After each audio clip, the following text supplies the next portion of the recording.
Haleluya, haleluya. Yesu Kristo ashimwe, Imana ishimwe cyane. Ndabashubuje mu izina rya Yesu Kristo, abo tubana mu bihe byiza byo gusenga buri gihe, aho uherereye hose uri hano mu gihugu cyacu cy'u Rwanda, abari ku migabane itandukanye y'isi, nshuti zanjye ndabashubuje mu izina rya Yesu Kristo. Imana y'amahoro ibarebe neza, Imana ibishimire.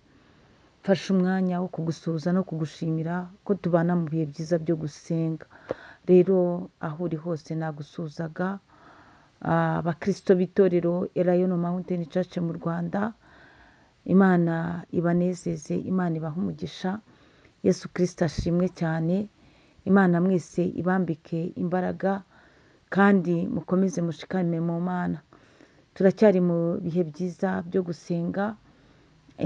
Muri iki cyumweru twafashe teme igira iti wirambirwa, iki ni cyo gihe cyawe, iki ni cyo gihe cyawe cyo gutabarirwamo, iki ni cyo gihe cyawe cyo gukurwaho igisuzuguriro, iki ni cyo gihe cyawe cyo guhindurirwa izina.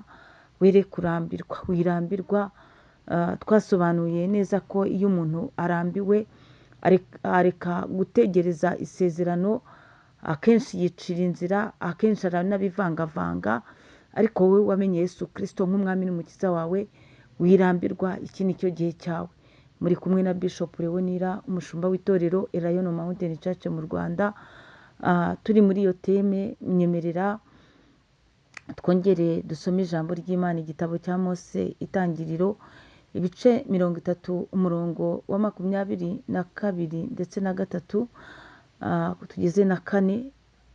Handitse ngo Rasheli abyara Yosefu. Imana ishimwe cyane.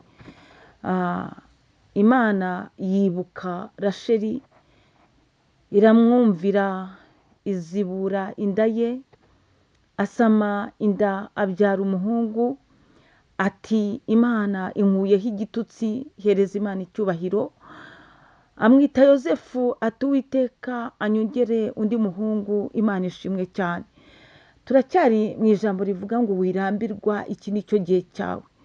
Igihe cya Rasheli cyarageze, igihe kiragera ubwo mwene nyina Leya yari amaze we kubyara abahungu 6 n'umukobwa. Igihe kiragera wibaze nawe, warashatse mwene nyoko akabyara inshuro 7, abahungu 6 n'umukobwa umwe, wowe ugitegereje Imana. Ariko ngo igihe kiragera yewe. Niyo mpamvu ndi kukubwira ngo wirambirwa, iki ni cyo gihe cyawe. Igihe kiragera ngo Imana yibuka Rasheli. Ndakwingingiye ngo Imana nawe ikwibuke. Murabizi inkuru za Rasheli. Rasheli niwe Yakobo yatendeye, ni nawe yakoye mbere azi yuko ari we yashakaga, ariko baramuguranira, bamushyingira Leya. Amaze kuguranirwa, ashyingiwe Leya, ariko arongera atendera Rasheli, amara imyaka yindi 7, iba imyaka 14 kugira ngo abashe kubona Rasheli. Iyo myaka yose kubera uburanga n'ubwiza Rasheli yari afite, byatumye Yakobo avuga ati sinareka gukurikirana no gutanga inkwano z'umugeni nakunze. Nuko aramutendera imyaka 7, arakora, ayiyuha icyuya, arangije baramushyingira. Bamushyingiye rero Rasheli ahura n'ikigeragezo yewe, ahura n'ikigeragezo cyo kutabyara. Ngo Imana rero ngo niyo yonyine yari ifite ijambo rya nyuma ryo kuzibura inda ye ikabyara. Ni nk'uko nawe ikigeragezo uhagazemo, ikigeragezo umazemo igihe, nta mbaraga z'amafaranga, nta mbaraga z'ikene wabo, nta mbaraga z'umwana w'umuntu izo arizo zose zagira icyo zikumarira uretse imbaraga z'Imana ishobora byose zonyine. Kuko iyo habaho gutabarwa n'imbaraga kuri Rasheli, Yakobo wemeye kumutendera imyaka 14 yari butange izindi mbaraga, ariko Rasheli akabyara. Ndetse na se Labani yashoboraga gutanga ubwo bushyo, agatanga abagaragu, ariko Rasheli akabyara ngo ariko biranga pe, biranga. Leya agatwita akongera agatwita, agaheka akongera agaheka, Rasheli akanuye. Ni kwa kundi abantu bajya batabarwa, wowe ureba abantu bagasenga bakakira Yesu Kristo nk'umwami n'umukiza wabo umwaka umwe, imibereho yabo igahita ihinduka, ariko ugakomeza ugasenga. Rero icyo nifuzaga muri aka mwanya ni uko Imana yakwibuka. Reka nkubwire, wirambirwa. Hari Imana yibuka abanyamibabaro, hari Imana yibuka abanyamasengesho. Wirambirwa, iki ni cyo gihe cyawe. Ngo igihe cya Rasheli cyarageze, kigera mwene se Leya afite abana 7, abahungu 6 n'umukobwa umwe. Ngo ariko Imana iramwibuka. Imana ntiyakangwa nuko Yakobo yari amaze kugira izo mbyaro. Imana ntiyakangwa nuko Rasheli yasaga nkaho yihebye. Imana irangije ngo iramwibuka. Imana iramwibuka. Imana yibuka Rasheli. Yewe nawe uyu munsi Imana ikwibuke mu icyo kibazo ufite. Imana ikwibuke muri icyo kigeragezo umazemo iminsi. Imana ikwibuke iguhindurira izina. Imana ikwibuke yewe. Imana ikwibuke guhindurira amateka. Ngo Imana yibutse Rasheli. Iyo Mana yibutse Rasheli iracyari Imana y'abanyamasengesho, iracyari Imana y'abayiringiye, iracyari Imana y'abayitegereza. Ayiwe, ngo Imana yibuka Rasheli. Yewe yibuka umunyamubabaro, yibuka uwihebye, yibuka ubona ko byarangiye. Kuko iyo turebye dusanga ngo Rasheli yageze igihe ashyingira umuja we, amushyingira Yakobo, aramushyingira kugira ngo umuja we abyare umwana amwitirirwe. Kuko Rasheli icyo gihe amaze gutanga umuja we amaze kubyara, Rasheli niwe wamwise izina. Rasheli amwita izina.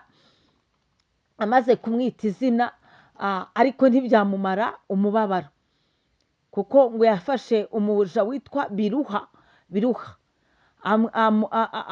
amuha Yakobo. Biruha aza kubyara umuhungu, abyara umuhungu, amubyarana na Yakobo. Ariko Rasheli ntabwo byamumaze umubabaro, nubwo uwo muhungu yabyaye umuhungu yise Nafutali. Aravuga ngo nkiranyije mwene data, ngo gukirana gukabije. Niko Rasheli yavuze. Hari ikintu cyo kwikonsora. Hari igihe nawe wikonsora mu kigeragezo, hari igihe wimahoroniza, hari igihe wishyira mu mutuzo. Aho ngaho yita uwo mwana Nafutali. Rasheli yari yishyize mu mutuzo kubwo gushyingira umuja we, umugabo we, ariko ntabwo byamukuyeho umubabaro. Ariko ngo Uwiteka arangije ngo aramwibuka. Yibuka Rasheli. Yewe ngo aramwumvira. Imana ikumvire, yumve gusenga kwawe no gutaka kwawe, yumve imineho yawe yo mu bicuku bya nijoro. Imana ikumvire yewe. Imana ikurebe neza, Imana igutabare, Imana ikurengere. Wirambirwa. Iki ni cyo gihe cyawe cyo gutabarirwamo. Iki ni cyo gihe cyawe cyo kumvirirwamo. Iki ni igihe cyawe cyo kwibukwa n'Imana. Imana ishimwe. Irangije ngo Uwiteka arangije azibura inda ye. Ibyo ari byo byose nawe hari ibyawe bimaze iminsi bifunze, bimeze nk'ibyazibye. Ntago ubona isoko idudubiza mu biganza byawe, ntago uri kwakira umugisha. Hari ahantu byazibiye, ariko nk'uko Imana yazibuye inda ya Rasheli, nawe ibyawe bizibuke mu izina rya Yesu. Wakira umugisha uturutse mu kiganza cy'Imana. Imana ishimwe. Hanyuma Rasheli asama inda, abyara umuhungu. Ati Imana inkuyeho igitutsi. Ariko haleluya, haleluya. Nawe ufite ibitutsi bagutuka, watutswe ibitutsi byinshi. Umuryango wavukiyemo waragututse, gurupe wabayemo iragutuka. Ikikubwira yuko bagututse nuko bageze aho baguhimba izina rijyanye n'igitutsi. Ushobora kuba utabizi, ariko muri iyi si ntabwo horoshye, kandi n'abantu ntabwo boroshye. Bariyaranja bagasanisha ubuzima bwawe n'igitutsi cyangwa n'amarenga no kukugenuriraho. Ariko ngo Imana yibuka Rasheli, iramwumvira, izibura inda ye, maze Rasheli arangije kwakira umugisha w'umwana w'umuhungu aravuga ati Imana inkuyeho igitutsi. Ndinginga mu izina ry'Imana ishobora byose, Imana yaremye ijuru n'isi, Imana y'ibifite imibiri byose, Imana y'ibihumeka, Imana yakuremye mu ishusho yayo, uyu munsi Imana igukureho igitutsi mu izina rya Yesu Kristo, kuko wirambirwa. Iki ni cyo gihe cyawe cyo gutabarirwamo, wirambirwa. Imana iraje, Yesu araje, kandi Imana itabaranye n'ingoga, yewe izeje kukurengera no kuguhanaguraho icyo gitutsi. Imana ikugiriye neza. Shalom shalom. Umugaba w'ingabo mukuru